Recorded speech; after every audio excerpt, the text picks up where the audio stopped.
besar gabungan melalui darat maupun melalui udara. Tapi yang perlu saya sampaikan yang lebih utama kita mencoba untuk mengevakuasi melalui jalur udara. Ya, karena jalur udara kita anggap yang paling efektif, efisien untuk mempercepat proses evakuasi korban. Kalau jalur darat, perlu saya sampaikan kepada rekan-rekan, waktu tempuh dari Kerinci menuju maupun Merangin menuju ke TKP ini sangat panjang, hampir sekitar kurang lebih 12 jam. Itu pun belum membawa perbekalan. Apabila membawa perbekalan akan lebih lama lagi untuk bisa mencapai titik. Karena lokasi tempat mendaratnya heli darurat itu adalah berupa tebing yang terjal. Tadi rekan-rekan ketahui coba yang waktu traveling dan pakai heli. Pakai heli pun dia tidak bisa langsung lurus vertikal, tapi dia menuju satu titik tebing, kemudian dia jalan lagi menuju ke lokasi di mana heli tersebut mendarat. Siapa mas? Saya sampaikan kepada rekan-rekan bahwa proses evakuasi tadi melalui rappelling hail itu pada pukul 13.30 waktu Indonesia bagian barat ya. Yang turun itu terdiri dari 2 anggota BRIMOB, kemudian 2 dari kedokteran kepolisian. Tadi saya sampaikan kepada rekan-rekan, saat ini dari tim kedokteran kepolisian sedang melaksanakan perawatan medis atau memberikan pertolongan pertama pada korban, ya, khususnya Pak Kapolda, Kapolda yang mengalami luka yang cukup berat dibanding yang lainnya. Kemudian tim SAR ada 2 orang juga yang berhasil turun di rappelling hail. Untuk heli disiapkan di 2 titik. Yang pertama yang ada di Merangin, kemudian di Kerinci. Meskipun ada beberapa siapan lain tetap di lokasi di Bandara Lama di Jambi. Ada 6 heli, sekali lagi saya sampaikan kepada rekan-rekan, ada 2 heli dari Barkam, kemudian 1 unit heli di BKS, kemudian 1 unit heli Polda Sumsel di BKOkan untuk melakukan evakuasi juga. Kemudian ada 1 heli dari Basarnas dan 1 heli dari TNI AU, TNP di Jambi. Kemudian tim darat yang sudah ada di lokasi, antara lain Kapolres Kerinci, kemudian Dandion BRIMOB, kemudian Kasat Narkoba Polres Kerinci, Kabiro Samapta Polres Kerinci, dan Wakapolres Polres Kerinci. Ya, kurang lebih sekitar 20 orang saat ini sudah berada di titik lokasi. Perlu rekan-rekan ketahui bahwa yang menjadi kendala utama proses evakuasi ini adalah cuaca. Karena cuaca ketika sudah angin, kemudian berkabut, bahkan ada petir, maka proses evakuasi dihentikan. Sampai sore hari ini memang proses evakuasi khususnya melalui jalur udara kita hentikan. Karena sangat tergantung pada situasi cuaca. Namun demikian apabila cuaca nanti kembali membaik, batas waktu evakuasi yang kami dapat dari tim yang ada di tim SAR yang ada di Merangin maupun di Kerinci adalah jam 8 malam. Karena dari BMKG bisa memberikan toleransi waktu ini karena menjaga seluruh keselamatan kru heli, ya, kemudian keselamatan yang di bawah sampai jam 8 malam. Apabila jam 8 malam hari ini cuaca tidak memungkinkan, maka proses evakuasi akan dilakukan besok pagi. Ya. Kita berdoa bersama, semoga cuaca membaik di titik lokasi di mana akan dilakukan evakuasi terhadap 8 korban. Ya, untuk yang tim darat, saya rasa bisa kembali tanpa harus melalui jalur udara, kembali ke pos terdekat, yaitu di wilayah Kerinci maupun di Merangin. Jadi itu update yang bisa saya sampaikan kepada rekan-rekan pada hari ini. Yang jelas tim sana sudah ini turun evakuasi jam 13.30 tadi. Ada 6 orang turun yang tadi saya sebutkan, lanjut. Ya. Ini kan terjal ya, ada kemiringan, jadi dia tidak bisa vertikal langsung menuju ke titik di mana heli mendarat darurat. Turun lagi ke bawah, lanjut. Ikut video berikutnya. Nah, ini yang anggota grup pertama kali turun, ya, bersama 2 tim medis dan 2 anggota Basarnas. Nah, tim medis saat ini sedang melakukan proses perawatan terhadap korban, yaitu Pak Kapolda. Pak Kapolda kita agak memberikan perawatan yang lebih cukup, ya, karena ini sudah 2 hari. Ya, semoga besok atau malam ini cuaca memungkinkan bisa kita evakuasi malam hari ini. Tapi batas waktu cuma sampai jam 8 malam. Ya, untuk keselamatan semuanya. Kalau jam 8 malam tidak bisa kita evakuasi, ya, kami mohon doanya rekan-rekan sekalian, semoga bisa bagi cuaca cerah seperti halnya pada saat dropping logistik.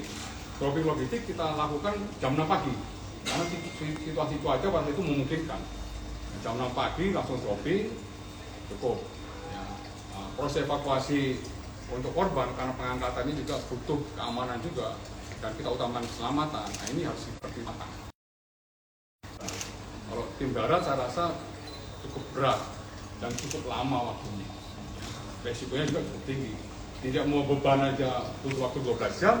Kalau mau beban, orang lagi sakit di tandu bisa lebih dari 12 jam. Mungkin bisa di atas 20 jam.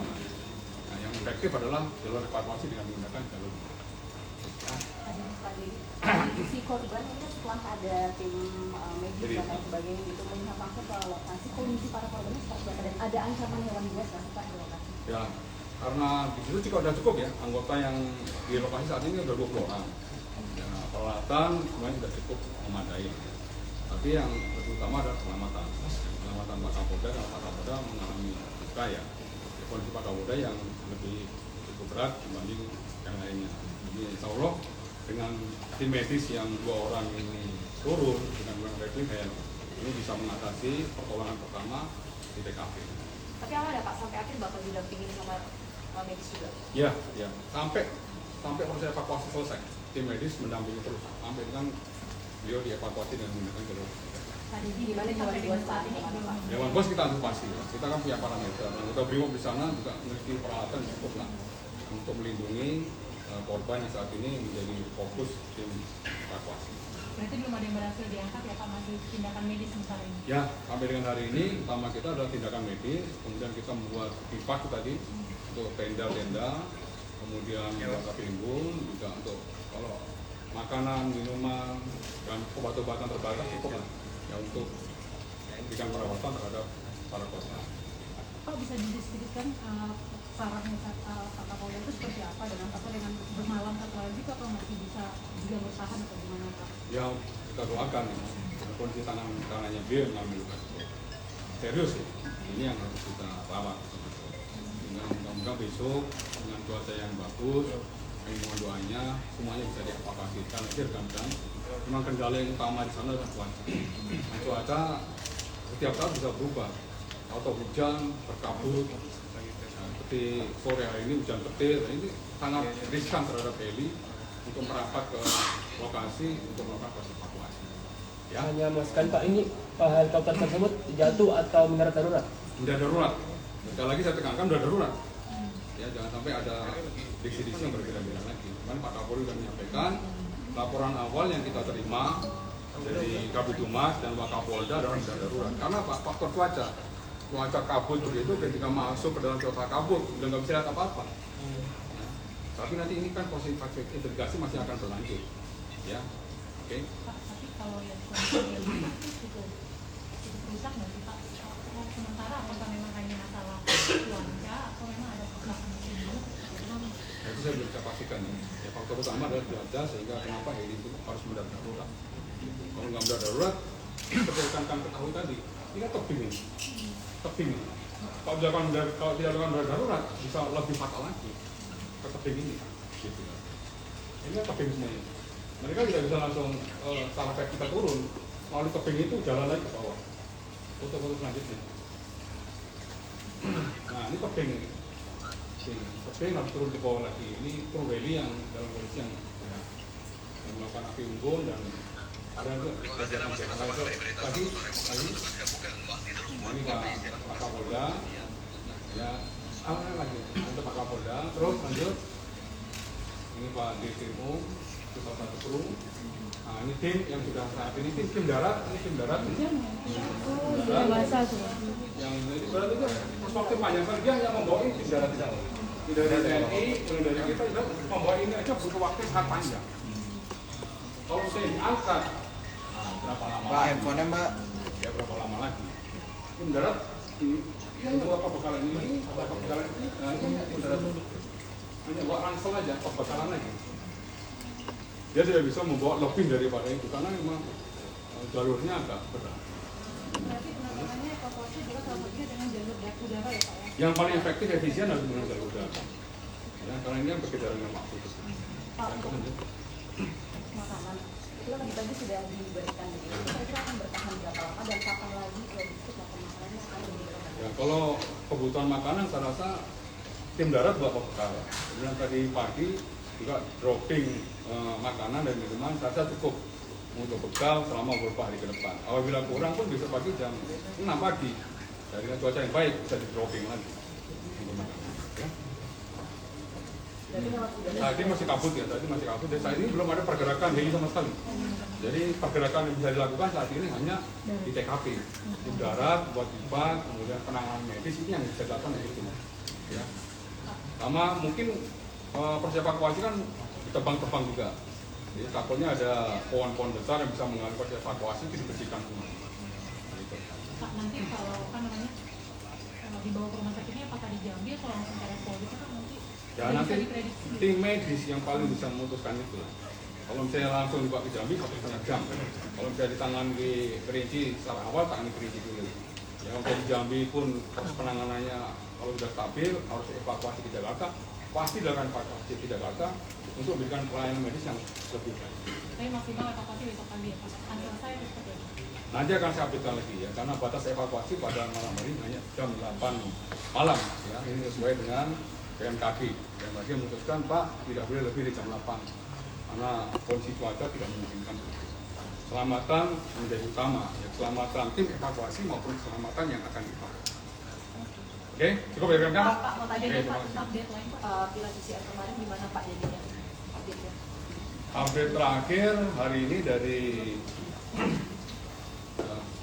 Kabid Polda Papua yang sudah mulai menelusuri jejak. Ada beberapa barang bukti yang kemarin juga ada rilis yang sudah diamankan antara lain kamera, kemudian handphone, kemudian peralatan-peralatan pribadi lainnya. Tapi sekali lagi rekan-rekan, ya Kapolda, Pangdam, dan Danrem, yang paling utama adalah menggunakan pendekatan tokoh pro. Ya. Tokoh-tokoh agama, kemudian tokoh gereja, dan bupati terus berkomunikasi dengan pihak KKP untuk dapatnya dengan pendekatan yang lunas bisa diserahkan pilot tersebut.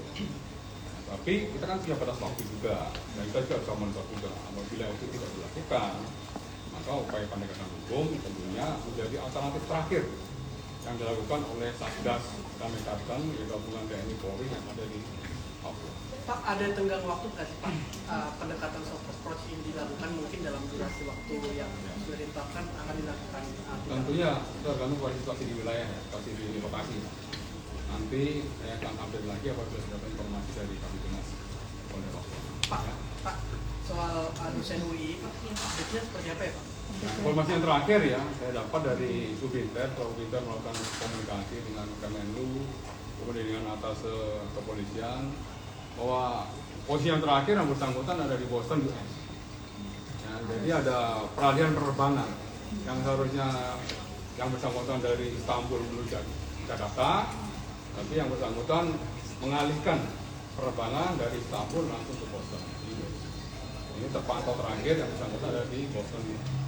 Nanti dari KJRI yang ada di Amerika tentu akan bertemu. Kita punya atas kepolisian juga di Amerika, nanti akan ngomongin ke situ. Ya. Untuk alasan perjalanan untuk sidang etik Baradae kapan dilakukan? Tadi Pak Karema sudah coba berkomunikasi dengan Propam. Kita tinggal menunggu update-nya aja, update kepastiannya kapan akan dilakukan. Karena proses administrasi semuanya harus bersiap. Untuk pelaksanaannya apakah nanti akan ada virtual dari luar kayak sidang-sidang tribunal dan lain-lain sebelumnya? Itu sangat tergantung dari hakim komisi yang bikin sidang. Tapi yang jelas update-nya akan saya sampaikan kepada kami. Dan untuk sidang komisi juga dari Propam juga mengundang dari pengasas eksternal, dari Kompolnas agar betul-betul pelaksanaan sidang itu berjalan secara transparan dan tertutup. Kalau keluarga kemungkinan diundang apa? Ya. Nah, itu nanti update-nya saya menunggu dari Propam. Oke, Oke, kembali itu dulu ke teman-teman. tadi, Pak, alasan. alasannya Pak apa Pak? Perjalanan Alasan Pak, alasannya Pak, kenapa Pak? Kalau detail Atau motifnya gitu Pak? Ya. alasannya apa Pak? alasannya sendiri. Ya, jadi itu secara personal yang bersangkutan sendiri. Oh. Secara personal bersangkutan sendiri, tapi monitor dari Hubinter berkoordinasi dengan para pihak. Itu yang jelas yang bersangkutan dimonitor saat ini sudah dimonitor. Untuk keperluannya apa? Belum tahu. Pak, Ya. gempa turun terakhir Pak, evakuasi dua.